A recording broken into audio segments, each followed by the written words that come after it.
Então a científica ela faz esse tipo de coisa. Então assim, é desenvolvimento de um material para comunicação de ciência e tecnologia em diferentes níveis. Pode ser individual para uma pessoa física, institucional, educacional.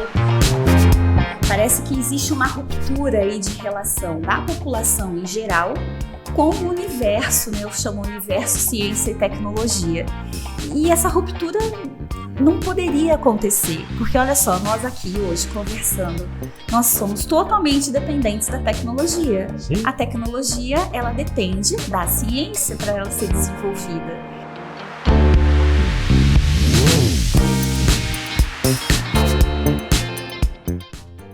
Estamos prontos já? Vamos embora então. E aí, gente, como é que é? Tudo bem? Um abraço a todos. Estamos chegando para mais um podcast, mais uma quinta-feira, mais uma convidada, né? Lembra bem, convidada, né? Na última semana passada nós tivemos aqui um convidado e hoje nós estamos com uma convidada de peso. Nós vamos bater um papo bacana hoje aqui com a doutora Tatiane Toledo, tá? Nós vamos conhecer um pouquinho dela daqui a pouquinho, tá? Eu quero agradecer a sua companhia no nosso podcast, lembrar que nós estamos em todas as plataformas. Nós estamos no Spotify, no Deezer, YouTube, Instagram. Vai falando aí, faltou algum não? Tá tudo na mão, né? Deezer, Spotify, tá tudo falado. Facebook. YouTube, no Facebook e estamos por aí. Nós estamos no ar em todo lugar, como eu digo sempre, tá? E sempre junto com você, agradecendo a sua companhia, você... né, se não se inscreveu, se inscreve, pode se inscrever, deixar um like, fazer seus comentários, né, e compartilhar, porque assim você nos ajuda a gente a crescer o nosso podcast e é assim que nós vamos para frente. Nós daqui e você daqui. Combinado? Quem está com a gente, como sempre, né, a Evolive Kombucha, né, que a minha convidada já experimentou, segundo ela é meio natureba, né, ela adorou. Né, a Evolive Kombucha é o chá da vez, é o chá da hora, que blinda o intestino e nos dá momento de felicidade. Sabe por quê?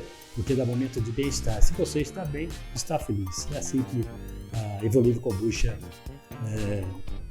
cuida da gente no dia a dia. Para você conhecer mais, pode entrar em evolivekombucha.com.br ou acessar ou apontar o seu telefone para o QR Code que você está vendo aqui na tela e você vai saber tudo da Evolive Kombucha, o chá fermentado que não tem caloria, não tem álcool, não tem açúcar e, repito para você, baixa caloria, por isso essa sensação de bem-estar e é uma ótima opção ao refrigerante, tá bom? Tá com a gente também o pão de queijo Xodó de Minas, a tradição mineira do pão de queijo, delícia, viu? Um monte de diversão, tá? Você tem também o café Caldense, o café das nossas montanhas, que tem cheiro, gosto e sabor do verdadeiro café Caldense, tá? E a Marezine Financeira, o nosso socorro na hora que a gente precisa da grana, né? A Marezine Financeira, onde você vai fazer o seu empréstimo pessoal, você vai fazer o saque do saldo do seu fundo de garantia por tempo de serviço, financiamento, refinanciamento, tudo, né, direcionado para quando você precisa da grana. Não precisa bater cabeça por aí, vai atrás da Marezine Financeira. Para saber mais, marezinefinanceira.com.br ou você vai na Minas Gerais, número 664. Agora é importante, hein? Quem está com a gente é você também. Mais uma vez, muito obrigado. E muito obrigado também à doutora Tatiane, que está aqui na nossa frente já para a gente começar a bater esse papo. Tudo bem, doutora? Tudo bem, tudo bem. Que prazer receber você aqui, viu? Prazer muito obrigado todo pela meu. vinda aí. Prazer é todo meu. Acho que mais uma oportunidade, né, da gente falar um pouco sobre meus valores, minhas paixões. E eu que agradeço. Todo mundo tem uma paixãozinha, né? Sim. A minha paixão é microfone, sabe? Estou aprendendo a lidar com ele também. O microfone? Não, mas em microfone você nunca vai aprender a lidar, é dia a dia, Dia a né? dia, né? Todo dia tem uma coisinha nova, todo dia tem um pepino, todo dia a gente vai aprendendo a lidar com o microfone. Ele é um parceirão, mas... É dinâmico. É dinâmico, exatamente. Eu estava achando que você... Né, não sei por que eu botei na cabeça que você é de Caldas, era de Caldas. Na realidade, você disse que nasceu em Belo Horizonte, né? Isso. Conta aí como é que você veio parar em Poços de Caldas. Então, é minha segunda estada em Poços de Caldas, na verdade. Então, teve uma primeira, na segunda você já veio e ficou. Agora eu vim e fiquei. Acho que fiquei, para nunca mais sair. Não, na verdade, assim, a minha família paterna, ela veio para Poços mais ou menos na década de 60. E minha família materna é de Caldas. Tá. Então, acho que talvez por isso. Quando meus pais se casaram, início da década de 70, eles foram para BH por causa do trabalho do meu pai, e aí eu nasci em BH. E vim para Poços com 5 anos. Então, a minha primeira infância, dos 5 aos 12, eu morei aqui. E depois sempre acompanhando, né, meu pai, por questão de trabalho, ele se mudou, foi para a região de Ribeirão Preto, que foi a região, o local que eu mais estive. Lugar quente, que é uma coisa de muito louco. quente, olha que eu já me desacostumei com isso, viu? E foi onde eu mais, acho que o lugar que eu mais vivi mesmo, acho que foram uns 15 anos, porque aí todo o meu crescimento, faculdade, toda a minha formação foi lá. Já transitei por outros lugares.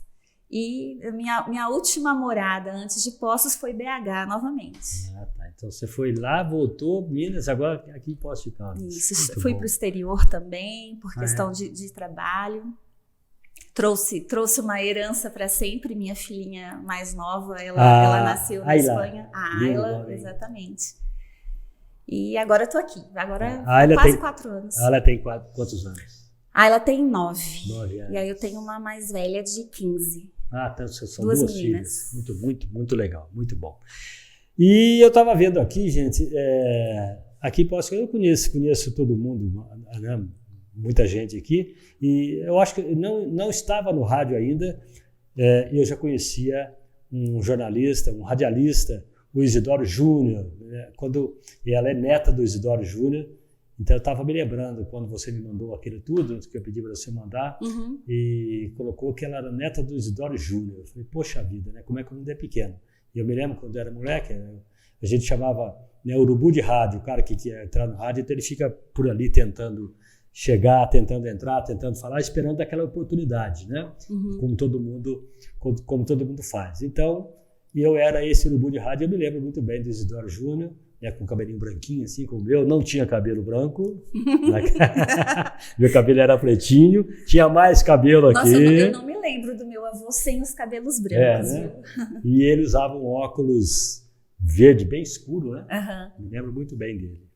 E eu profissionalmente não teve contato. Tive porque a diferença de idade era muito grande, né, etc. e tal. Então, mas me lembro muito bem dele no rádio, etc. e tal. Muito bem. E aí você me falou que ele passou pela Academia Brasileira de Letras, é isso? A academia, ele tinha uma cadeira na Academia Poços Caldense de Letras, inclusive a cadeira que hoje é ocupada pelo William. William de Oliveira, meu amigo. Sim, eu tive o prazer de conhecer o William quando a gente estava na Virando TV.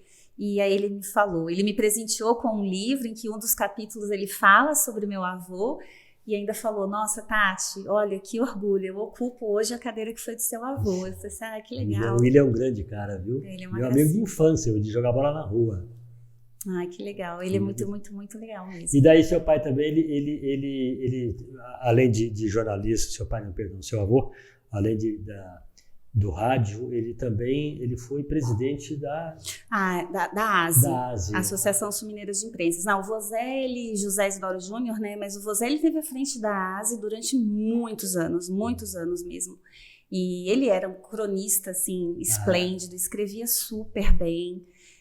No programa de rádio ele teve, não sei quanto tempo, mas eu cheguei a acompanhar ainda quando bem menina, às 8 da manhã, era o Bom Dia Vida, então eram crônicas que ele escrevia e finalizava, ele tinha uma voz maravilhosa, né? E terminava com Bom Dia Vida, numa entonação que obviamente eu não herdei, que era muito, muito legal. Participou também, acho que ele foi um dos que iniciou o Coral Camargo Guarnieri, então assim, ele foi uma pessoa bastante, acho que importante para essa questão cultural aqui de Poços. Sem dúvida. Se ele tivesse e me influenciou muito, viu? Se ele estivesse por aí, com certeza ele viria aqui para a gente bater um papo. Mas pelo menos você representa ele, é por isso que eu estou passando exatamente quem é a doutora Tatiane Toledo. Toledo vem da... Toledo é do meu marido. Do teu marido.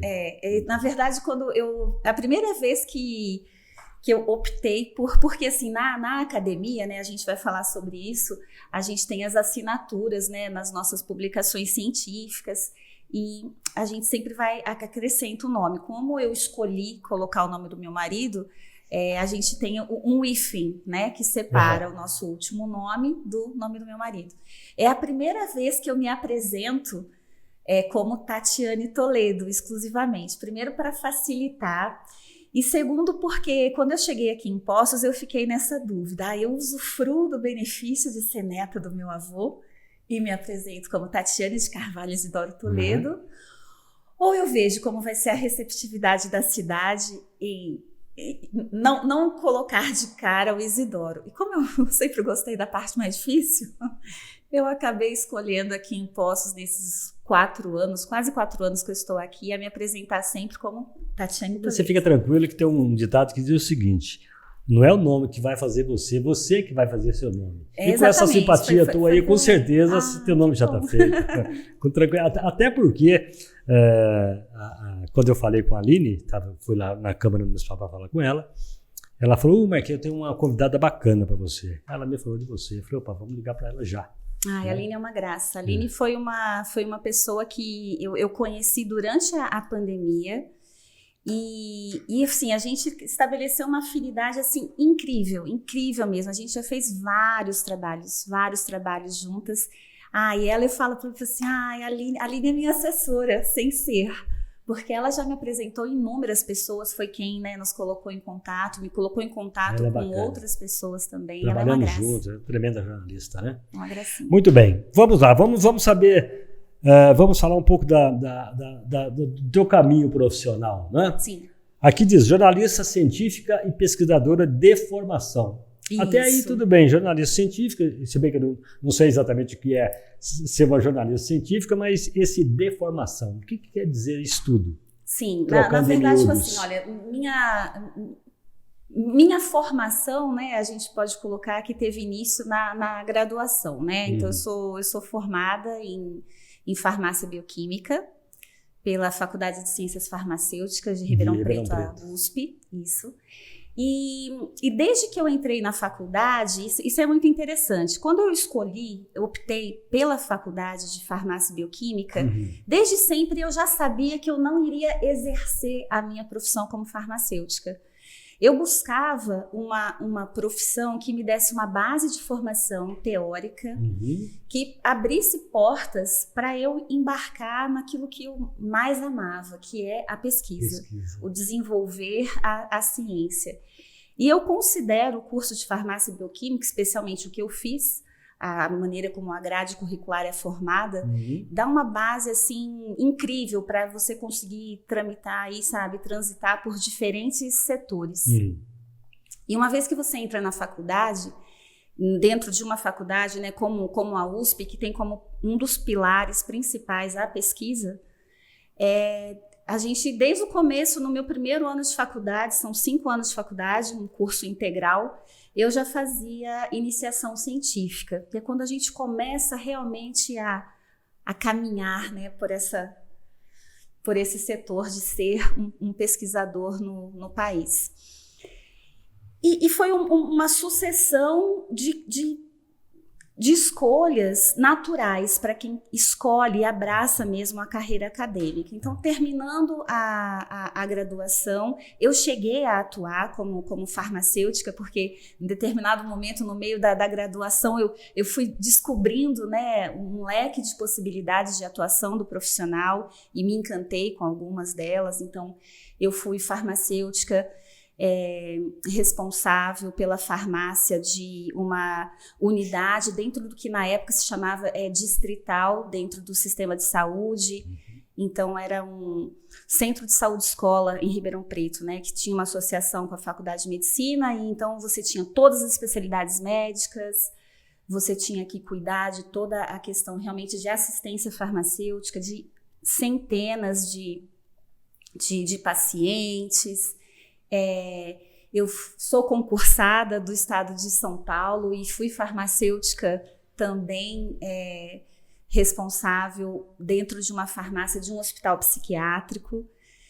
Foi um dos períodos mais difíceis da minha vida. É isso que eu pensei, trabalhar dentro de um hospital psiquiátrico. Como é que é isso aí? Muito difícil, muito difícil. Isso assim, eu coloquei assim sabe, em choque mesmo com a nossa realidade. É incrível. O que você viu lá dentro, é isso? Sim, é incrível como assim, meu Deus, como nós, humanos, somos tão frágeis. E como, de repente, a gente se torna irracional, vulnerável, né? Sujeito a atitudes e ações que... E assim, eu sofria muito, emocionalmente eu sofria muito, tanto que foi uma das primeiras decisões difíceis que eu tomei na minha carreira. Fui criticada por muitas pessoas. Você é concursada, como é que você vai abrir mão de uma estabilidade? Eu disse, mas emocionalmente é impossível. Não consigo. Então eu larguei, né? Então perdi, né, essa estabilidade, mas não pagaria. Perdeu a estabilidade, mas ganhou qualidade de vida. Nossa, né? muito complicado. E, enfim, trabalhei em farmácia de manipulação, homeopatia, mas isso sempre em paralelo com a questão da pesquisa. Eu fiquei 1 ano afastada da academia. E depois eu comecei o meu mestrado em genética na Faculdade de Medicina da USP, de Ribeirão Preto também. E assim, a minha vida sempre foi muito cheia de coincidências, e acho que isso é muito bom, eu só tenho a agradecer, mas isso me deixou um pouco frágil, tipo assim, nesse momento que eu vim para uma cidade diferente, em que eu tenho que buscar outros caminhos, né, que não o ambiente que eu estava acostumada, para mim é muito difícil ir atrás, buscar um trabalho, buscar contatos, porque a minha vida ela foi uma sequência de acontecimentos, foi tudo sempre tão natural, então eu não aprendi a correr atrás, sabe? E aí tem um agravante aí que é assim, né? Ser uma pesquisadora científica no interior de Minas. Sim, né? Sim. A gente chega nisso, que é realmente complicado. Mas eu tenho coletado pequenas alegrias ao longo desse tempo. Eu sou bastante persistente, eu acho que a coisa vai dar pintar? Certo. Tomara que sim. Tem um negócio que na minha cabeça que eu não consegui entender ainda. Jornalista científica, o que tem a ver isso com o jornalismo? Ou eu não entendi, nós estamos falando... Eu fiz jornalismo científico na Unicamp. Eu sou formada, eu tenho uma outra formação. Mas você fez esse jornalismo convencional? Não, esse curso de jornalismo científico, na época que eu fiz, eu sou a 2ª turma da Unicamp. Então existe esse curso dentro de uma faculdade? Existe, atualmente existe. Bom, quando eu fiz, só existia na Unicamp, não era um curso fácil de se ingressar, ele tinha todo um processo, né? Não era como um vestibular, né? Na minha época a gente prestava para entrar na faculdade, mas você tem um processo de seleção, você tem que fazer uma redação, você tem uma prova com alguns conhecimentos, já não me lembro mais porque faz tempo. Mas enfim, esse curso é um curso como se fosse uma pós-graduação lato sensu, mas que te habilita, né, como jornalista, etc.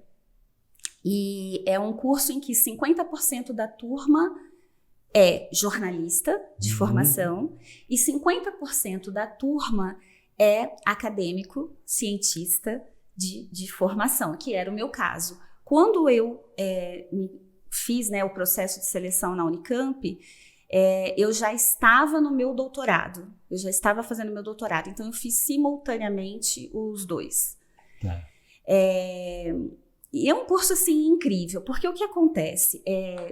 Existem excelentes jornalistas que não têm o conhecimento técnico-científico para falar de ciência. Sim. Então, assim, quem é da ciência... Agora você imagina o que eu estou sofrendo aqui, né? Porque eu não sou jornalista. Eu não sou jornalista. Tem uma vivência. Não, mas tem vivência de conversar e especular, né? Como eu acho que eu tenho que perguntar. Né? Se eu não sei o que é, eu tenho que perguntar. Claro. E quem está nos assistindo ou nos ouvindo, né? Deve falar, inclusive, eu até me esqueço de olhar para vocês que estão nos acompanhando. A pessoa deve falar, mas será que é esse jornalismo?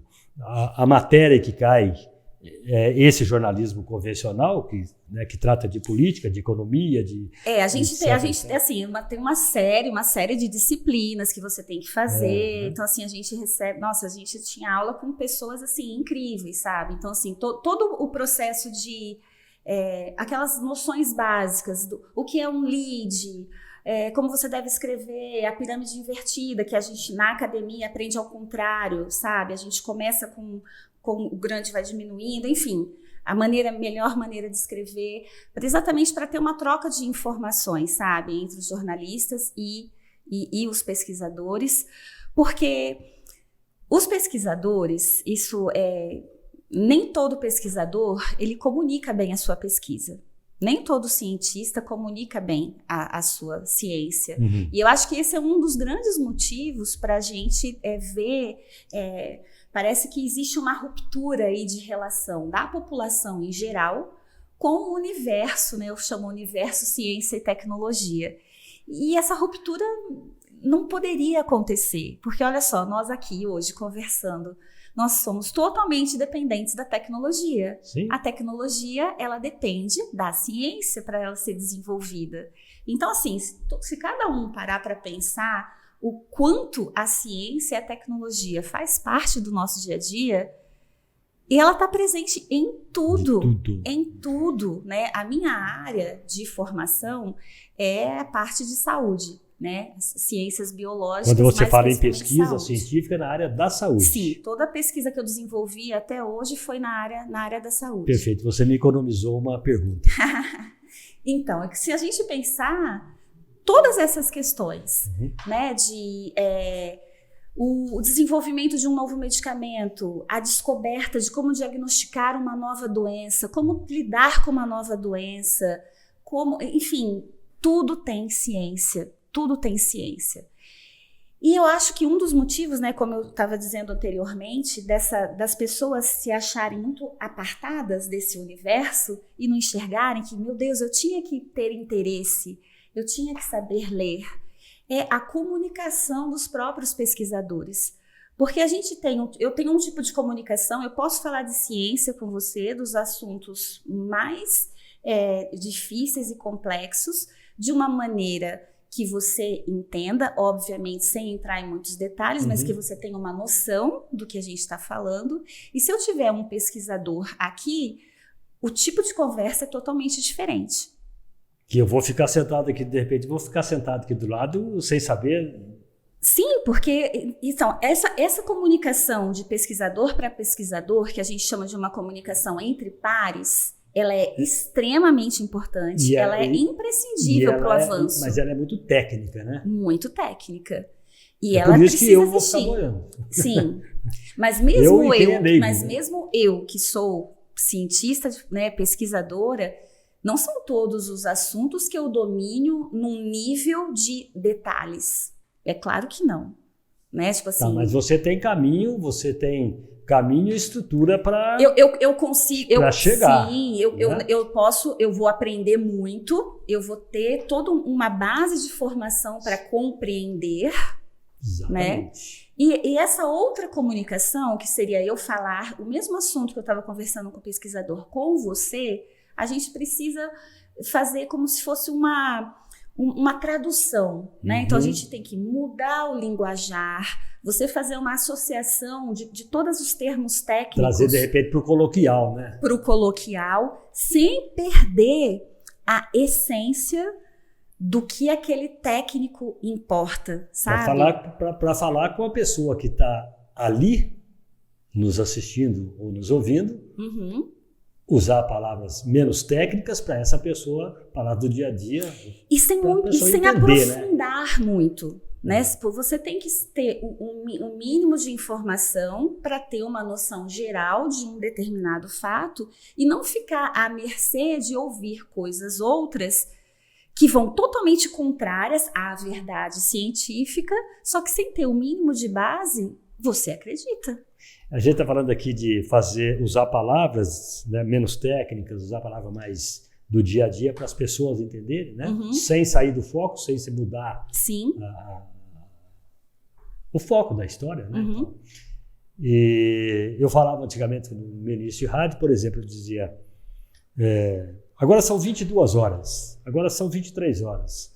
Isso vai acontecer a partir das 20 horas e tal. O cara, um ex-diretor meu, que era até da Rádio Itatiaia, esse cara de Belo Horizonte, o Cláudio, ele me chamou e falou, Marquinhos, não usa 23 horas, 21 horas e 15 minutos, Falei, como assim?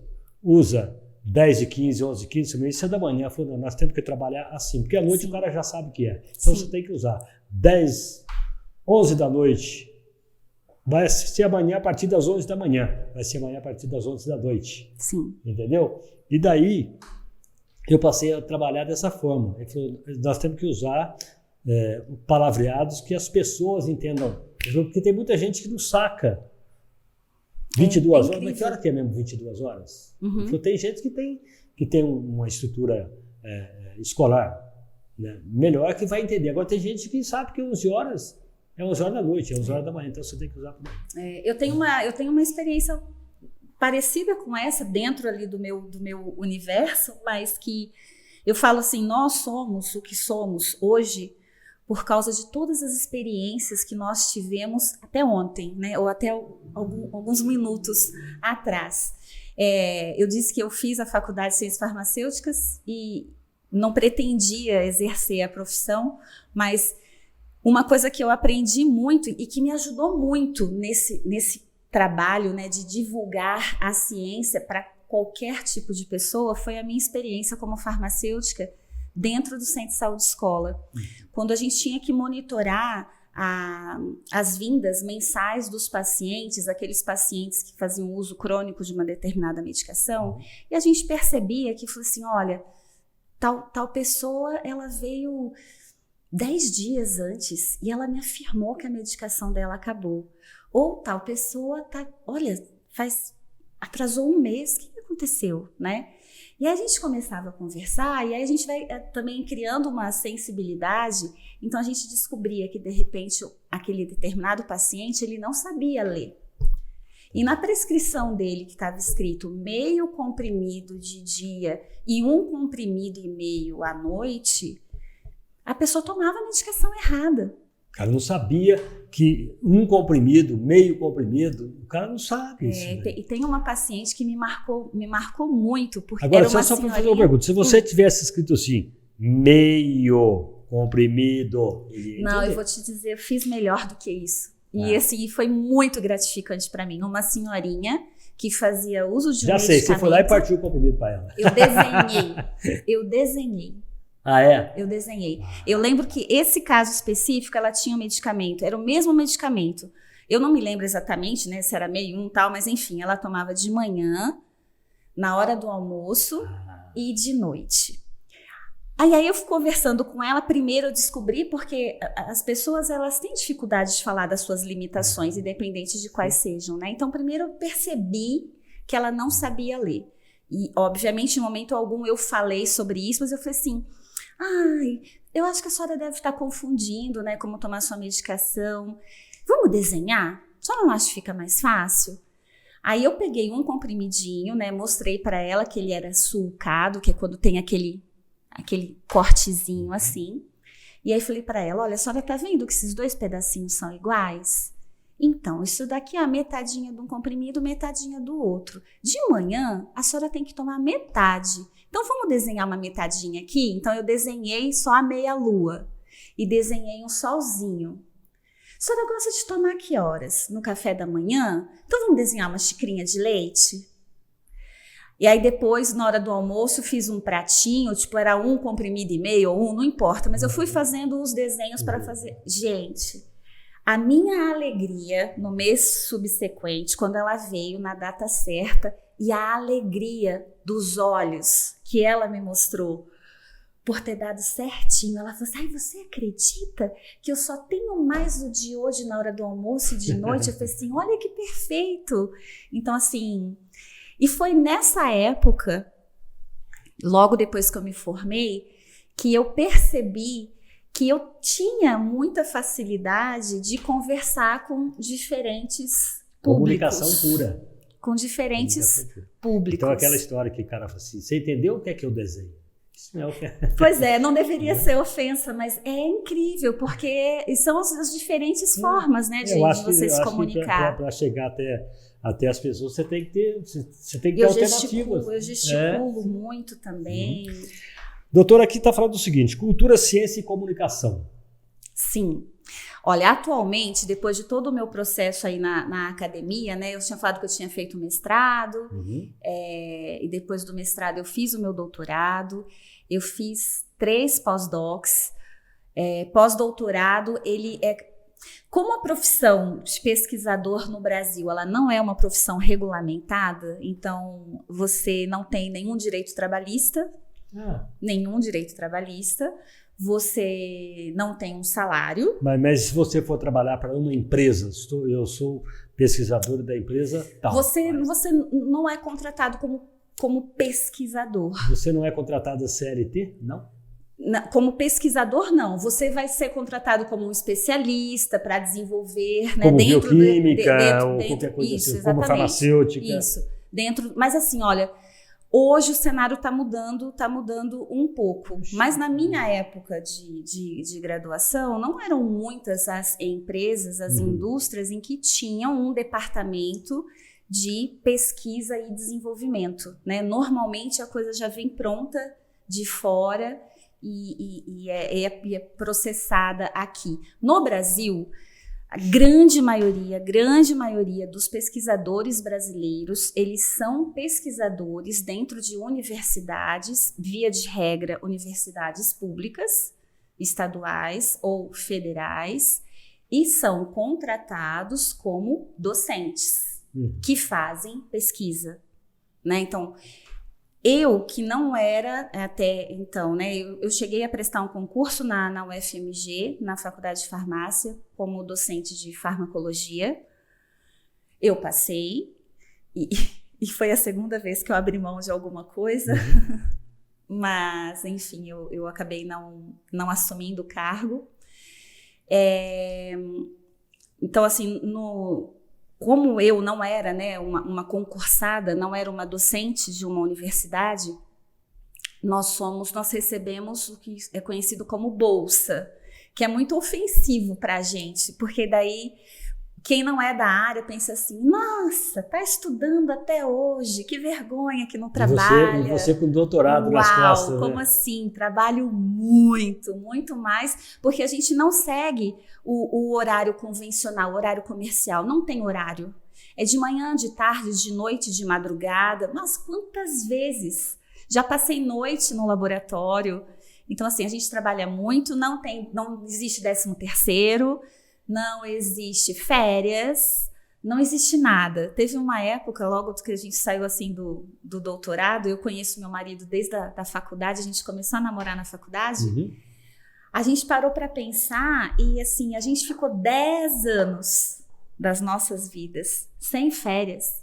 10 anos, e assim, é um trabalho árduo. Então, assim, é pura dedicação, é amor à causa, mesmo, sabe? É um sacerdócio, sabe? E quando você diz hoje, né? Há alguns anos já eu tenho uma empresa que se chama Cientifique Educação e Ciência Comunicada. Tá. O que significa isso? Essa que você faz o trabalho voluntário? Ela faz um trabalho voluntário nas redes sociais de divulgação científica. Mas a empresa, ela existe para produção de material, de qualquer espécie, mas sempre no sentido de comunicar ciência e tecnologia. Você tem uma empresa, você tem um produto e você quer desenvolver um folheto explicativo para conseguir outros parceiros e tal, nós fazemos esse material. Você é um pesquisador e você precisa escrever um trabalho, nós fazemos esse trabalho.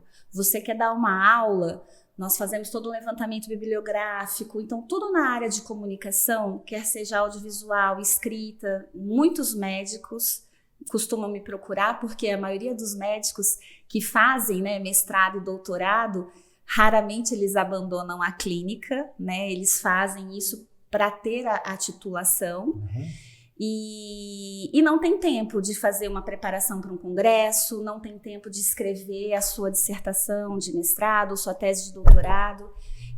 Então a Cientifique, ela faz esse tipo de coisa. Então, assim, é desenvolvimento de um material para comunicação de ciência e tecnologia em diferentes níveis. Pode ser individual para uma pessoa física, institucional, educacional.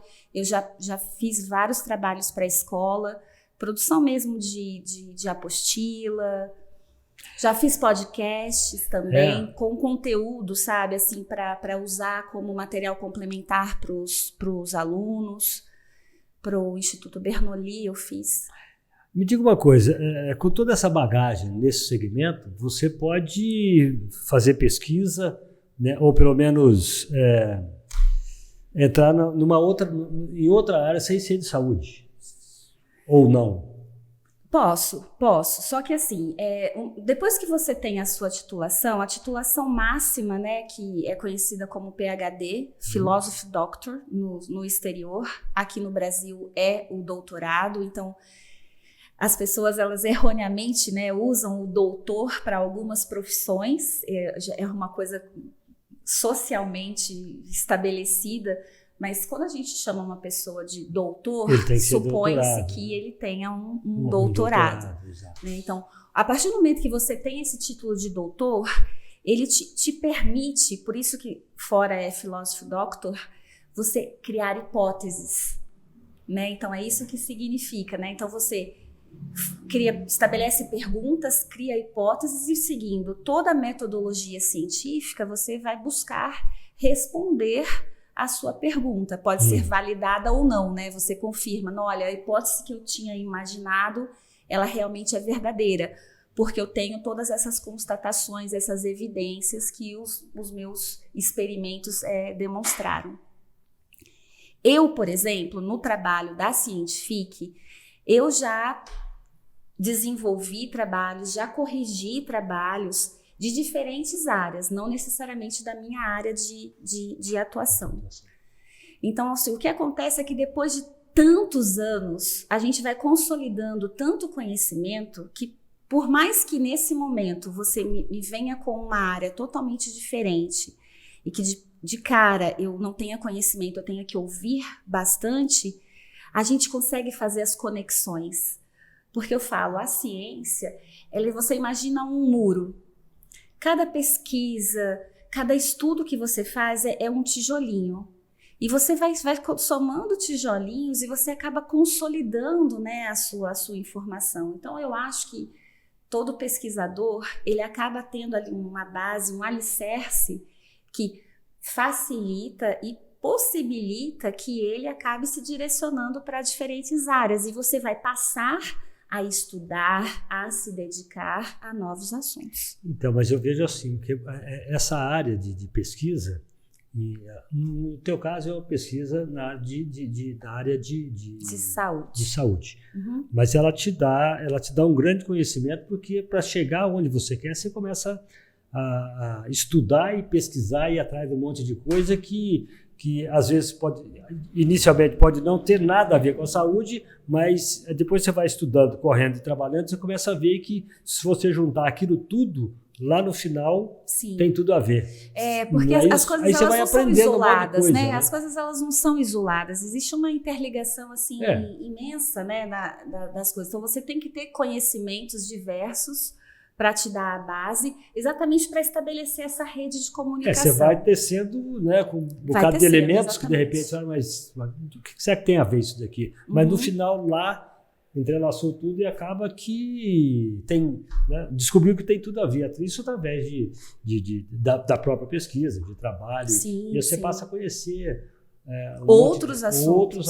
É por isso que eu te falei, por isso que eu te perguntei se uma jornalista científica, né, na área de saúde, ela poderia atuar em outras áreas, por exemplo. Entendeu? Sim. Como jornalista, eu tenho uma maior facilidade de entrar em outras áreas. Né? Então, por exemplo, há um ano, porque acho que foi em setembro, exatamente, setembro fez um ano.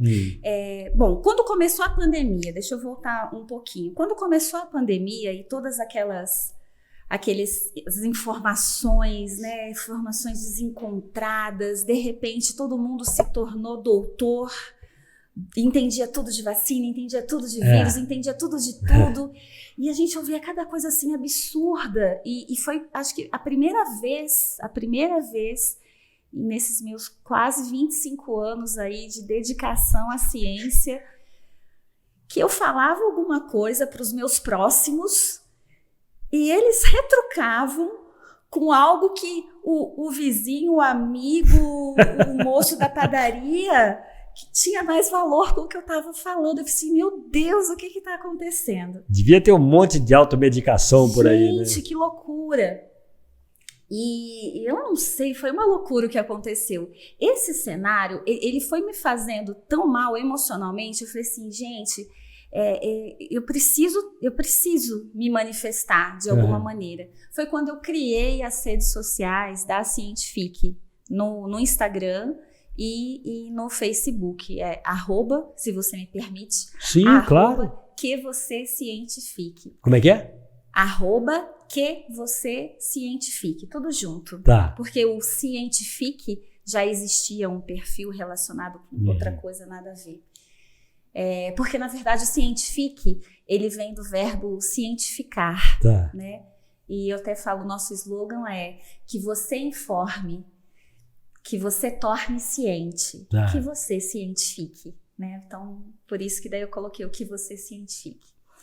Então eu comecei a usar as redes sociais para fazer postagens de diferentes assuntos, mas principalmente voltado para essa questão da pandemia, que eu via como uma urgência, a necessidade realmente de falar sobre, e devagarzinho, né, um trabalhinho de formiga mesmo, porque nem todo mundo quer ouvir a verdade, às vezes é mais conveniente ouvir o que convém, né? E então, nesse trabalho de formiguinha, eu comecei a fazer isso e tal. Foi quando, na verdade, eu conheci a Aline Falaschi, que a gente estava falando. Eu vi um edital do Instituto Serra Pilheira, que é um instituto aqui brasileiro que fomenta, né, dá recursos para pesquisa e principalmente para a divulgação científica. Um edital, inclusive, de podcast. Eu falei assim, gente, vou escrever. Eu sou sozinha, né? A minha empresa é uma MEI, então sou eu, né? Eu sou sozinha, mas aí eu vou tentar. Só que eu precisava de ter toda uma estrutura e tal. Não conhecia ninguém aqui em Poços e eu me lembrei da mãe de um coleguinha da minha filha que tinha comentado que tinha virando TV, não sei o quê. Eu falei assim, eu acho que eu vou escrever para ela e perguntar se eles sabem me passar valores de quanto custa uma estrutura, se eu tiver que contratar alguém, enfim, porque eu precisava colocar isso no edital. Enfim, nessa conversa, que eu até convidei eles para serem meus parceiros, porque eu tinha que ter uma parceria para mandar o edital, eles comentaram comigo que estava no ar o boletim Coronavírus Urgente, na Virando TV, que quem fazia era a Aline Falaschi.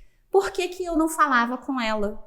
Para eu participar. Você pode falar um pouquinho mais perto do teu microfone? Puxar ele um pouquinho para você? Pode puxar ele um pouquinho para você. Tá bom assim? Tá bom? Tá. Vou ver que eu já tirei ele do lugar, de tanto que eu mexo. E aí eu conversei, foi a primeira vez. Então foi a Tati Charlante, né, e o Rogério Fonseca que me apresentaram a Aline. E eu comecei a participar do Boletim Coronavírus Urgente com um quadro chamado Momento Cientifique. Então, eu preparava toda uma apresentação escrita, visual, e a gente apresentava e eu falava. Foi a minha primeira experiência com o microfone. Então, eu gravei durante 8 meses. Microfone e câmera, né? Pois é, uau, que difícil que foi no começo. Eu gravei durante 8 meses esses conteúdos. Então, nossa, foi muito legal essa experiência para mim. Voluntária também. Acho que eu preciso sair um pouco do altruísmo. Mas, enfim, foi muito legal isso. E eu comecei a pensar, falei assim, gente, eu preciso continuar fazendo isso. E é muito trabalhoso, porque cada conteúdo que eu apresentava, eu me dedicava uma semana para estudar, buscar referências bibliográficas, né, que a gente chama que são as fontes. É um termo muito comum para o jornalismo, mas no jornalismo científico as fontes, elas são fontes científicas. Aí você ler, estudar, se preparar, fazer a tradução de toda essa informação por um linguajar mais coloquial, para a gente atingir o maior número possível de pessoas para a compreensão. Que é o que nós falamos anteriormente. Fora produzir o visual. Então, assim, os slides, as imagens, enfim. Então, era todo mundo acha muito bonito, mas não sabe o que foi feito aqui atrás para que tudo isso tivesse saído ali daquela forma. Exatamente. Mas foi muito interessante pelo aprendizado e pelo fato que isso me fez ficar conhecida, né? Foi uma porta que se abriu, porque a partir daí eu já participei de vários programas daqui de Poços. Já fui entrevistada por várias pessoas, Pedro Bertozzi, William, a Aline, em diferentes meios de comunicação. A doutora Regina Cioff, ela tem um programa, acho que eu já fui no programa dela 3 vezes para falar de assuntos diferentes, enfim. E com isso,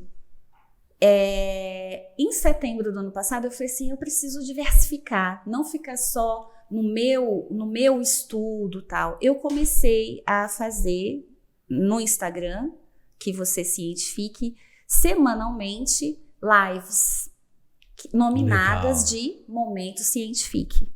Nessas lives, eu sempre tenho um convidado, um pesquisador ou um especialista brasileiro atuando aqui ou no exterior. Então, eu já tive entrevistados falando comigo da Alemanha, da Espanha, dos Estados Unidos. Para a gente abordar sempre temas, sempre eu digo, sob o olhar da ciência, né? Já tive vários convidados daqui de Poços. Semana que vem, inclusive, a minha convidada é daqui de Poços. A gente vai aproveitar o Outubro Rosa para falar sobre isso. Então, eu comecei a fazer esse trabalho, diversificar um pouco mais, trazendo essas lives em que eu converso com os profissionais, e acho que tem dado certo. É uma audiência pequena, mas eu tô cumprindo o meu papel. Claro. Né? Tô cumprindo o meu papel. É assim, né? Você fala aqui, fala ali, e é aquele negócio que nós falamos há pouco, né?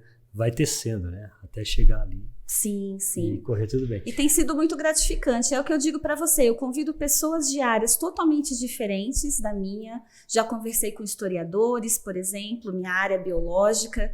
Só que a bagagem, o alicerce te permite compreender, né, indagar, perguntar e você construir ali uma história interessante para quem está ouvindo, e eu aprendo demais. Aí você ensina e aprende, né? Na verdade. Muito. Doutora, fala uma coisa para mim. Você como pesquisadora, como é que você viu a pandemia? Eu não queria tocar muito em pandemia, porque todo mundo fala de pandemia, né? Hoje menos um pouco, né? Mas tinha uma época aí, como você falou, todo mundo entendia, todo mundo dava remédio, cada um tinha o seu medicamento particular, etc. e tal.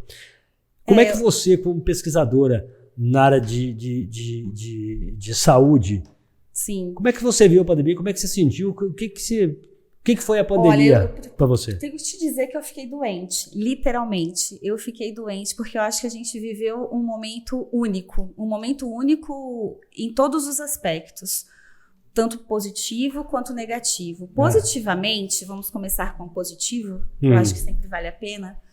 Positivamente, a gente viu pela primeira vez muitos pesquisadores extremamente renomados, né, gabaritados demais, vindo falar com a população em geral, né? Eles saíram ali dos muros das universidades, né, dos laboratórios e vieram falar. Achei isso fantástico e eu acho que foi uma grande descoberta para a academia o quão necessário é estabelecer essa aproximação. Isso acho que foi um ponto muito positivo. Outro ponto positivo, e que eu louvo e aplaudo imensamente a ciência e a tecnologia, foi a velocidade com que uma pandemia, nossa geração, nunca tinha vivido uma pandemia. Então, assim, o mundo inteiro sofrendo as mazelas de algo novo, desconhecido. Você não sabia de onde vinha. E que todo mundo foi aprendendo junto, porque isso é um parênteses, acho que é muito importante falar isso, e sempre que eu tive oportunidade eu falei. A ciência, a Organização Mundial de Saúde e diferentes outros órgãos aí, né, que suportam, né, todo o desenvolvimento, né, na área de saúde, foram extremamente criticados. E foram, assim, extremamente mal falados, vamos assim dizer. Mas você não acha... sabe o que está falando. Mas você acha que isso com uma certa razão ou não? Nenhuma razão. Nenhuma razão. É exatamente pela ignorância, no sentido literal da palavra, falta de conhecimento da população. Por quê? Dentro da academia, a discussão entre pares, como eu estava dizendo, né, entre os pesquisadores, é extremamente válida e muito importante. Eu faço uma coisa e vem alguém e fala assim, não, mas isso não está certo. Eu fiz e não consegui reproduzir. Não, mas como que você fez? Estabeleceu as mesmas condições, etc, etc. Então, essa discussão é verdade, não é verdade? É correto, não é correto? O medicamento é eficaz ou não é? É essencial para a consolidação da informação. Então você acha que isso é benéfico? Porque as pessoas discutem, né? Porque imagina, quando não existe discussão, quando não existe indagação, dúvida, não existe evolução. Se você se contenta com uma informação, ela vai estagnar, não evolui, não progride, não cresce, não modifica. E não chega, de repente, ela não cura, não chega na eficácia que precisava chegar. Exatamente. E só que para a população, a gente está vivendo né, um momento da globalização absoluta, né? Não existem fronteiras para nada. A tecnologia super avançada, tudo em tempo real. Eu estou aqui agora falando com você, qualquer pessoa de qualquer lugar do mundo, se a gente estiver ao vivo, pode estar nos acompanhando. As plataformas digitais estão todas aí. Todas as plataformas digitais estão aí para isso. Então, um pesquisador lá na Alemanha acabou de fazer uma conferência, o mundo todo já está sabendo. Então, essa velocidade da informação espantou muito as pessoas que não estão acostumadas a verem discussão de ciência. A discussão de ciência, ela é assim. Outra coisa que eu digo sempre, quem me acompanha sabe, a ciência é feita de verdades transitórias. Hoje, a verdade é esta, com base em todo o conhecimento que nós temos até este momento. Então, por exemplo, quando na pandemia a Organização Mundial de Saúde falava temos que lavar todos os produtos antes de chegar em casa porque o vírus ele pode estar ali, nós ainda não sabemos por quanto tempo ele é viável, de onde vem? Ele fica vivo e pode infectar, vamos tirar, porque até aquele momento, com base no que se sabia, a gente precisava fazer isso. Passado o tempo, à medida em que as evidências vão se tornando, né, visíveis, né, a gente vê, entende, compreende, vê, olha, descobrimos que X horas ele já está inativo. Então, isso já não é mais verdade. Então tá, agora, com mais essa informação que nós temos, o cenário mudou. Então, a verdade agora é essa. A verdade agora é essa. E assim evolui o conhecimento e assim as informações vão se consolidando. Então, assim, a pandemia, ela realmente me deixou doente, física. E me diga uma coisa, você como pesquisadora, você chegou a ouvir algum médico, alguém da área, dizer um absurdo para nossa, o que esse cara falou? Sim, sim. Pesquisadores, não. Se eu estou falando da área médica, o médico. Profissionais de saúde, sim. Por quê? O que eu disse para você, um médico, por exemplo, ele pode ser um excelente médico, clinicar muito bem na área dele, dentro da sua área. Ele não tem formação científica, ele não entende metodologia científica, ele não se preparou durante 10 anos. Olha, eu fiz uma faculdade de 5 anos, 3 anos para ter título de mestre, 5 anos para ter título de doutorado. Eu fiz mais 5 anos de pós-doc. Então, assim, e desde a minha iniciação científica na faculdade é aprendendo metodologia científica, é você questionar sempre. Por quê? Então, o principal de um pesquisador é, qualquer coisa que te falam, você fala, será? Por quê? Com base em quê? Quais são as evidências? Onde você leu isso? E aí você fala assim, não, mas vamos citar, né, um caso que foi muito falado, a questão das medicações para uso, né, para a Covid-19. Hidroxicloroquina é um excelente medicamento para malária, para lúpus. E existiam evidências de que estudos in vitro significa dentro do laboratório, uma garrafinha com células, tinha uma possível atividade antiviral. Com base nessa informação, o mundo inteiro, e a gente tem o que a gente chama de fontes para poder procurar isso, foram centenas e centenas de estudos, porque é óbvio que todo mundo queria um medicamento que fosse eficaz, claro. Então, muitos estudos foram sendo feitos com hidroxicloroquina in vivo. Então, passa primeiro para a questão dos animais, e depois os que a gente chama de ensaios clínicos, que é quando eles já passam para humanos. E só passa para humanos depois que você tem toda a garantia de segurança e eficácia. Então, assim, são etapas que não podem ser puladas. E qual que é a verdade da clorina? Já que a verdade muda, hoje ela é a verdade aqui, mas essa verdade não, mas mudou. A verdade da hidroxicloroquina, nossa senhora, já está... Nos primeiros meses da pandemia... Ela não é eficaz. Já sabia que não tinha eficácia nenhuma. Por quê?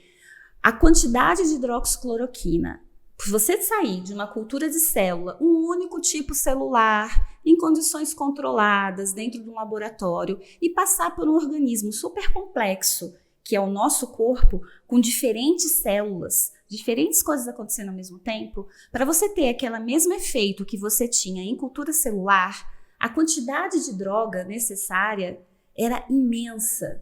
Só que se você aumenta a quantidade de droga, você não aumenta só a possibilidade de um efeito antiviral, você aumenta todos os efeitos colaterais dela. Então, a quantidade necessária para ter um efeito antiviral em humanos é extremamente tóxica. E diga uma coisa, e como é que você vê hoje a Covid-19? Que ponto que ela está? Qual é a verdade dela hoje? Então, a verdade da Covid-19 hoje é que nós teremos que conviver com essa doença para sempre, assim como nós convivemos com tantas outras, né? O que acontece é que a gente, com certeza, diminuiu a quantidade de vírus circulante, né? Então, assim, a chance que a gente tem de se infectar é muito pequena, porque a quantidade de vírus está pequena. O que isso significa? A partir do momento que grande parte da população se vacinou, ainda que as vacinas não fossem 100% efetivas, você aumenta imensamente a sua proteção em relação a uma pessoa não vacinada. O vírus, não só o que causa a Covid-19, mas qualquer vírus, ele não vive sozinho. A gente fala que os vírus, eles são organismos de vida estritamente intracelular. Eles precisam de uma célula, eles usam toda a maquinaria de uma célula para sobreviver. Se não tem célula para infectar, o vírus morre. Então, a importância da vacina é exatamente essa. Enquanto o vírus encontrar pessoas não vacinadas, ou seja, que não têm capacidade de combaterem o vírus antes dele entrar numa célula nossa, o vírus vai se multiplicar e ele vai continuar vivendo e ele pode passar para outras pessoas, né? Com a vacinação mundial, de grande parte da população, essa quantidade viral ela já diminuiu. Só que o vírus, ele tem uma taxa de mutação, ele se modifica numa velocidade assim imensa, todos os vírus. As características genéticas do vírus causador da Covid-19, porque ele é o que a gente chama de um vírus de RNA, isso é uma característica do material genético dele, mais ainda. Então, por isso que as vacinas, elas precisarão periodicamente serem atualizadas. É o que já acontece há anos com a influenza. Todo ano que a gente vai tomar a vacina para influenza, ela não é igual à vacina que você tomou no ano anterior. Todo ano ela muda, com base nas cepas virais, ou seja, nos vírus que estão circulando naquele momento. Então, elas sempre mudam. Isso vai acontecer com a Covid também. E duas perguntas, que foi falado assim. Você que acha que hoje a Covid-19 já pode ser comparada a uma gripezinha? Nunca poderá ser comparada, porque a gente... Porque a gripe mata também, né? Dependendo. Sim. Então, quando a gente fala de gripe, né, a gente está falando de influenza, né? Porque a gente tem o resfriado. O resfriado é uma coisa, gripe é outra. É porque, assim, sintomaticamente, é a mesma coisa. Mas o agente causador, ele é diferente. Então, os resfriados, que é uma coriza, uma febre, então que a gente não vai ter consequências, não vai ter uma evolução daquele quadro e que a gente pode estar pegando toda hora, ele é causado por alguns vírus. O influenza é causado, né, a gripe H1N1, que a gente já está agora no H3N3, que são as modificações, é causado pelo vírus influenza. Ele é diferente dos outros vírus, então ela mata também, ela é super grave e tem aquele público mais sensível, né? As pessoas mais velhas, as crianças, porque são os extremos, né, da população em termos de atividade do sistema imunológico, que é os nossos guardiões ali, né, que fazem a defesa do nosso corpo. A criança, porque o sistema imunológico ainda está imaturo. E o idoso é porque ele já está na fase de envelhecimento. Se ele envelhece fisicamente, organicamente também, imunologicamente também. Então, são os grupos mais suscetíveis, né, aos problemas.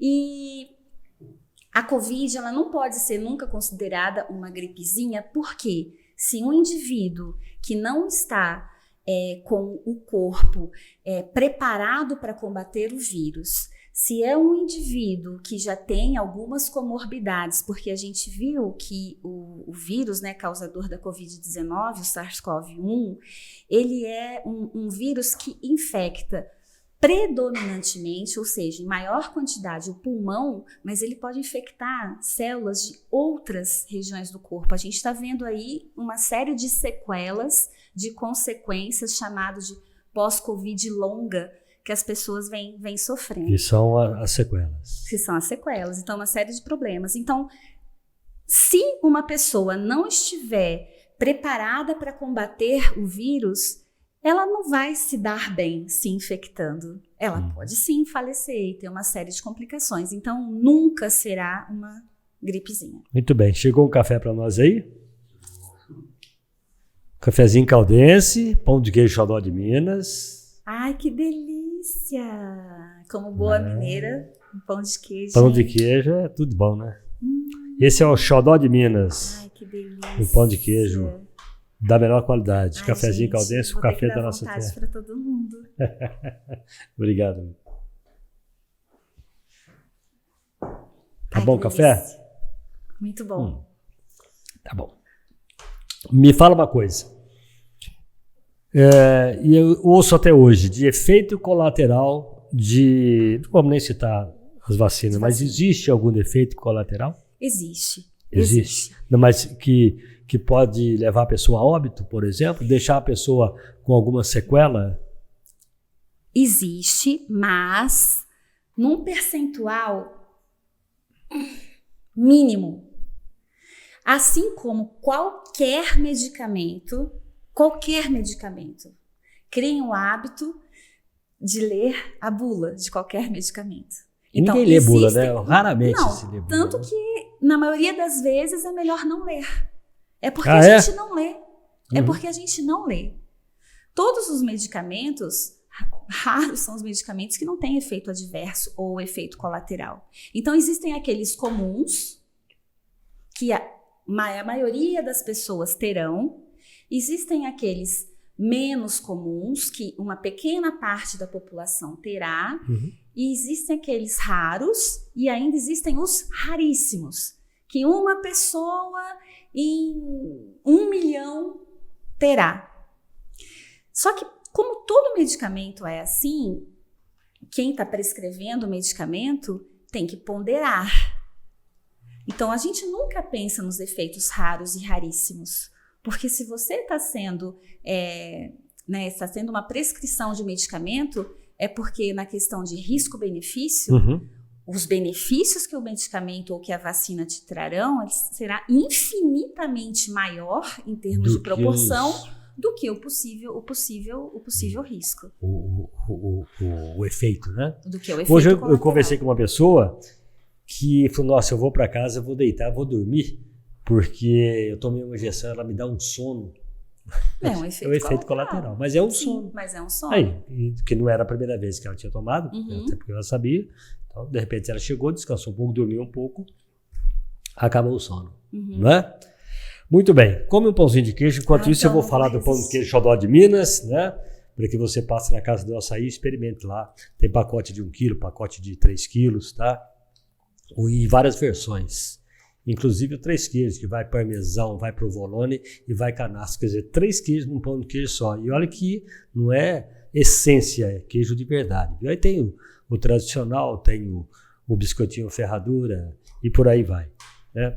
Quero falar da Evolivre Kombucha, o chá fermentado que blinda, que protege o nosso intestino e nos dá aquele momento que eu sempre digo, o momento de felicidade, que é o bem-estar. Eu sempre digo, se você está bem, você está feliz. É assim que a kombucha exerce no nosso dia a dia, né? Assim que ela cuida da gente. E a Marezine Financeira, que é onde nós vamos na hora que precisamos de dinheiro. Então eu quero passar esse endereço para você. Aliás, você pode acessar marezinefinanceira.com.br ou você vai na Minas Gerais 664. Você tem financiamento, refinanciamento de veículos, né? Você tem lá o empréstimo, né, com o seu cartão de crédito, no limite do seu cartão de crédito, né?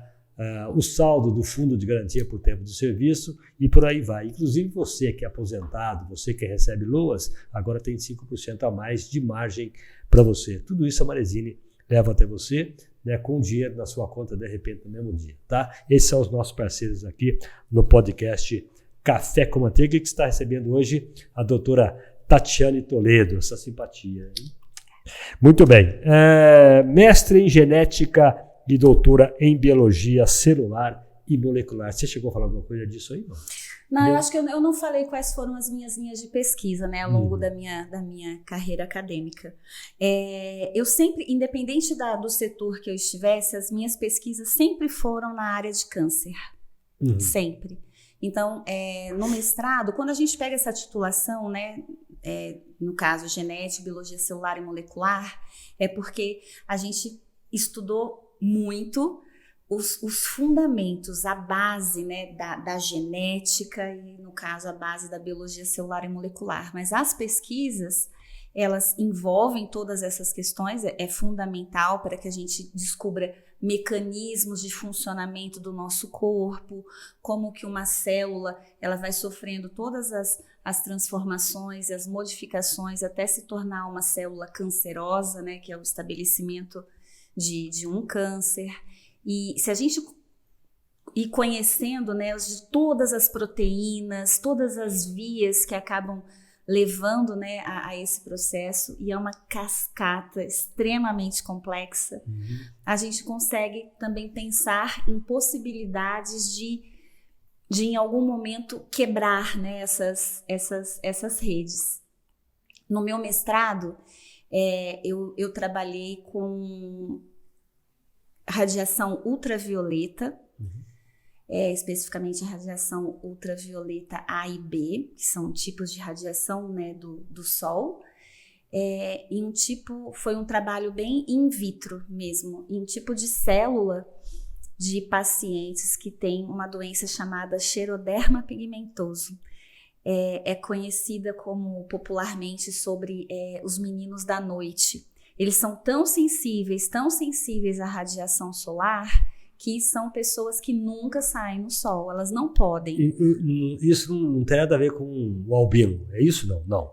Não tem a ver com o albino. Não. O albino, por ele não ter melanina no corpo, que é o que dá a nossa pigmentação, né? Não só da pele, mas do cabelo, dos olhos e tal, ele é muito mais sensível à radiação solar porque ele não tem essa proteção. Então, mas não tem a ver. São pessoas que... Xeroderma pigmentoso. São pessoas que vivem somente à noite. Somente à noite. Durante o dia não saem. Não, porque a mínima radiação que essas pessoas recebem, a chance que elas têm realmente de desenvolverem um câncer é infinitamente maior do que todos nós. Todos nós estamos sujeitos, né? E cada vez mais... isso também é uma coisa muito importante para dizer, né? O câncer, ainda mais que a gente está no Outubro Rosa, né? Eu acabei de mencionar essa campanha midiática, né, de conscientização em relação à prevenção do câncer de mama. Uhum. E vale aqui, né, o lembrete, né? Ele é muito mais comum em mulheres, mas os homens não estão livres de terem câncer de mama, não. A ocorrência é muito menor, mas é possível. Mas eu falei do câncer do Outubro Rosa e esqueci o que eu estava falando. Nós estávamos falando dessa pessoa que tem que viver, que não pode com o raio, que eu tava o raio solar. É que eu estava falando sobre assim, todos nós, né, estamos sujeitos a desenvolvermos câncer, porque diariamente a gente está sob a ação do que a gente chama de agentes cancerígenos, que são aqueles capazes de promoverem o câncer. Na alimentação, né, nos nossos hábitos, a radiação solar é também um agente cancerígeno, vários tipos de poluente, enfim, tem uma série de coisas. E o câncer, ele é uma doença, o que a gente chama de uma doença muito complexa e multifatorial. Não tem um agente causador, é uma somatória de fatores que fazem com que você acabe desenvolvendo câncer. Inclusive o estresse, né? Sim, tudo, é incrível. E um dos fatores que está diretamente relacionado é o próprio envelhecimento. Então, o câncer, embora a gente tenha casos, obviamente, sim, em crianças, etc, ele tem uma prevalência maior com o decorrer da idade. Então, se a gente pensar num passado não muito distante, se a gente pensar, nos nossos avós, quando a gente falava em câncer, a gente falava assim, o primo de não sei quem, a tia de não sei quem, a gente não tinha casos muito próximos. Só que nessas últimas décadas, a estimativa de vida, ela aumentou muito. Então, vive-se muito mais em termos de longevidade, né? Quantos anos a gente vive. Uhum. E, além disso, as doenças que matavam antigamente, né? Então, as doenças que hoje são consideradas doenças crônicas e que você vive muito bem com elas se você se cuidar. Hipertensão, diabetes. AIDS. As pessoas morriam... AIDS, né? As pessoas morriam antes dessas doenças. Hoje essas doenças são controladas e você vive durante muito tempo e convive com ela. Você pode morrer de outra causa. Pode morrer ter atropelado, né? Exatamente, com as fatalidades da vida, né? Então, assim, com o aumento da expectativa de vida, com esses avanços na ciência, em termos de saúde, em que você mantém muitas doenças crônicas e as pessoas não vêm a óbito mais, é fato de que o número de pessoas com câncer tende cada vez mais a aumentar. Porque a gente vai viver mais, o tempo nosso de exposição a todos esses agentes também aumenta. E é muito maluco, porque se a gente pensar que nós temos um sistema de defesa incrível, porque a cada segundo nossas células estão sofrendo mutação, o tempo todo. Só que o nosso sistema de defesa, é chamado de sistema de reparo, ele é muito efetivo, muito. Então, Então tá reparando ali o material genético, né? Que é aquelas letrinhas. Tipo, machucou, curou. O tempo todo, assim, continuamente. Só que as células cancerosas, elas têm mecanismos de escapar desse arsenal de defesa que é o nosso corpo. E quando ela escapa, a gente costuma dizer assim, olha, eu tenho uma célula normal, ela vai sofrer uma série de ações por diferentes agentes aí carcinogênicos e ela vai virar uma célula mutada. Essa célula mutada, ela tem alguns caminhos. Na grande maioria das vezes, ela vai ser reparada por esse nosso sistema aí de defesa e ela volta a ser uma célula normal. Isso acontece na maioria das vezes. Uma outra via se o sistema de reparo ele não foi capaz de fazer essa reparação, torná-la normal novamente, ele sinaliza por uma outra via que tem aí no nosso corpo, que é chamada de apoptose. É uma morte celular programada. Sinaliza para outras proteínas do nosso corpo, assim, olha, não consegui corrigir essa célula, ela precisa morrer. Então, umas outras proteínas atuam e essa célula morre. Ela é eliminada antes dela se dividir e sair perpetuando aí o erro. Acabando com o dela. resto, devastando tudo. Exatamente. Quando ela escapa de tudo isso, ela pode então se estabelecer no corpo e cada vez que ela se divide, que no processo de ciclo normal ela vai sempre se dividir, aquele erro que ela carregava, ela vai passando para as outras e isso você estabelece então uma neoplasia, né, que seria um tumor. Que então, ele pode ser maligno, benigno ou maligno. Porque na verdade o que a gente tem, a primeira característica é porque a célula ela perde o controle do ciclo celular. Ela continua se dividindo, então a gente forma uma massa.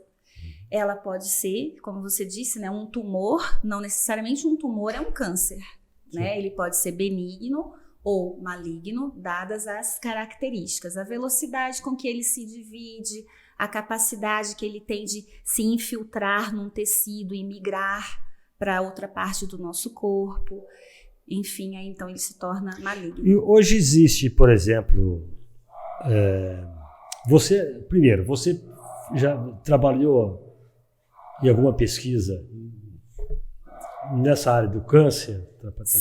Sim. Todo o meu processo aí de academia foi sempre relacionado com câncer. Começou com mutagênese, que é só a questão da mutação. No doutorado eu trabalhei especificamente com melanoma. Tenho o maior orgulho do meu trabalho de doutorado. Ele inclusive gerou uma patente para a USP. A gente desenvolveu uma ferramenta molecular, né, uma maneira de a gente matar a célula do melanoma. É um tipo de câncer de pele, não é o tipo mais comum, que o tipo mais comum são umas manchas brancas, né? Tem um índice altíssimo no... Deixa eu ver se tocou igual mancha branca. Mas nem toda mancha branca é. Mas é um tipo muito, muito comum, né, aqui no Brasil. Mas ele tem uma taxa de letalidade, né? Então, assim, a taxa de morte dele é um pouco menor. O melanoma, que são manchas, melanoma, melanina, pigmentação, são manchas escuras. Ele é menos frequente, mas ele é muito agressivo. E o melanoma não responde nem à quimioterapia, nem à radioterapia, ele é super resistente. Então ele é arrasador, né? Ele tem um potencial metastático, que é a capacidade de migrar para outras partes do corpo muito rápido. Então ele é extremamente agressivo. Então a agressividade do câncer está relacionada com essa capacidade que ele tem de atingir diferentes órgãos e muito, muito rapidamente. E a gente desenvolveu uma ferramenta molecular com toda a base aí de genética, biologia celular e molecular, que matava células de melanoma. Os resultados são assim maravilhosos.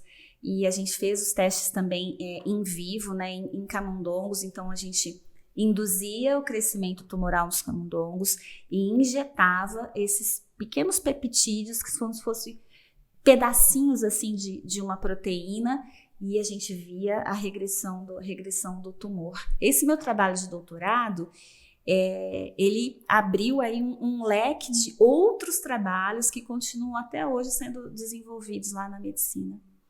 Em paralelo com isso, eu estava comentando, né, que durante o meu mestrado eu segui trabalhando. Eu trabalhava no Hospital do Câncer como farmacêutica. São as coincidências da minha vida, né? Meu marido, que na época era meu namorado, ele mandou o meu currículo para um projeto de Farmacêuticos Sem Fronteiras. Ele é da área também, não? Ele tem a mesma formação que eu. Assim, as mesmas titulações, mas sempre trabalhou. Eu sempre trabalhei com câncer, ele sempre trabalhou com leishmaniose. Hoje ele não tá mais na academia. Tá. Ele mandou meu currículo sem eu saber para concorrer aos Farmacêuticos Sem Fronteiras, né, que desbrava o mundo, vai para esses lugares que ninguém quer ir para atuar, ou porque é uma região de guerra, ou porque realmente é uma região muito, muito precária, porque isso me caracteriza também, né, essa questão do altruísmo que eu estava falando. Eu sou, enfim. Coincidentemente, quem foi a pessoa, quem me entrevistou, era um médico oncologista.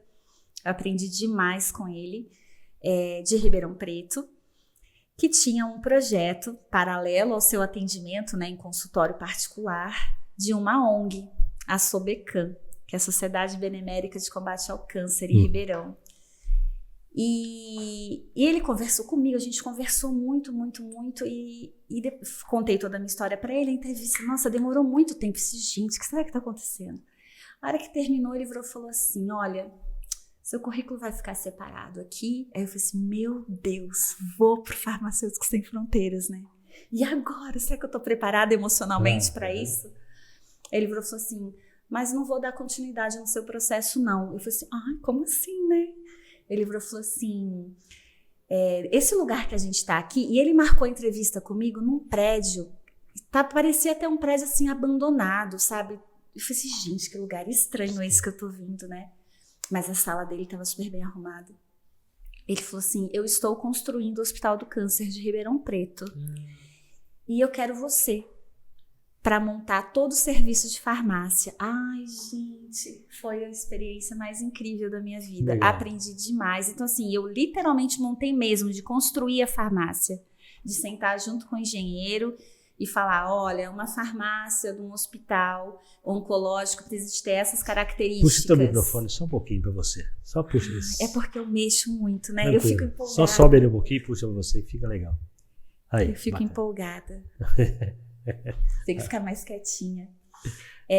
Então, assim, eu tive essa experiência, né, do câncer na minha vida, não só em termos de pesquisa, mas também na vivência diária de um hospital oncológico. E infelizmente, eu também tenho a experiência pessoal, né? Eu perdi minha mãe com câncer de pulmão. Ela fumava alguma coisa? Não, minha mãe ela teve um câncer de pulmão que é considerado raro e que acomete normalmente mulheres na faixa de 50, 60 anos, que era a faixa de idade dela, não fumantes. E é um câncer adenocarcinoma bronquioalveolar, é o nome. E ele não tem uma massa, ele é inoperável, porque ele parece uma nuvem, sabe? Ele é assim, inoperável. Então a mamãe foi 1 ano do diagnóstico ao falecimento. E ao mesmo tempo que minha mãe teve câncer de pulmão, minha única irmã teve câncer de mama aos 30 anos. Minha irmã tá bem, graças a Deus, mas foi um período assim muito, muito, muito difícil. Aqui diz o seguinte: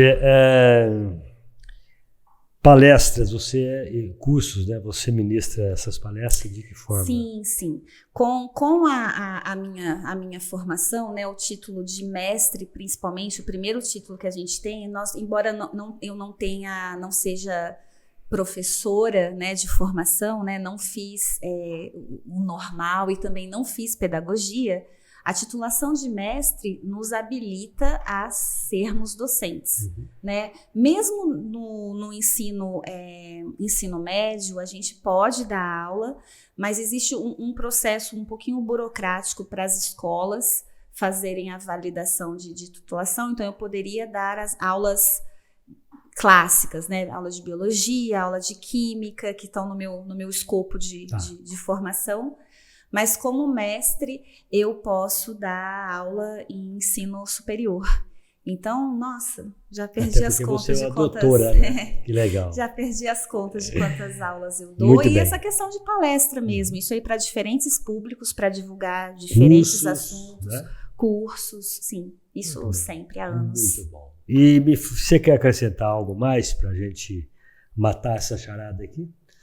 Marquinhos, eu acho que é isso. Eu acho que é muito, acho que a mensagem principal, acho que eu gostaria, né, e preciso passar aqui, é que as pessoas, elas precisam realmente se atentarem para a importância de ciência e tecnologia. Isso eu estou falando em todos os aspectos, inclusive de política pública, sabe? O quão importante deixar a política partidária um pouquinho de lado, né? Sabe, assim, a questão da educação, ela é a base de tudo. Eu sou defensora extrema da educação. A educação, ela... E eu não estou falando em termos de conquistas financeiras, não. Eu estou te falando em termos de conquista de vida. Do dia a dia, sabe? De vivência, né? De vivência, de você ter um mínimo de experiência e de oportunidades mesmo. É que até parece um chavão, né? Todo mundo fala, a educação é a base de tudo. Mas é uma verdade. É uma verdade. Não tem outro caminho. É uma verdade. Né? E acho que a gente tinha falado, acho que no começo você comentou comigo, né, que difícil, né, eu com a minha formação, atuando, né, agora especificamente na área de comunicação e divulgação científica, numa cidade do interior de Minas. É difícil mesmo, é muito difícil. A gente tem uma série de muita coisa acontecendo, a gente tem inúmeros podcasts de ciência, a gente tem inúmeras redes sociais de ciência, inúmeros canais do YouTube, coisas assim espetaculares. Só que isso tudo acontece em grandes centros, onde as pessoas vivem a ciência, onde as pessoas vivem a pesquisa. O modo de vida nosso aqui no interior é comum, diferente, né, é comum. No interior, ele é mais difícil.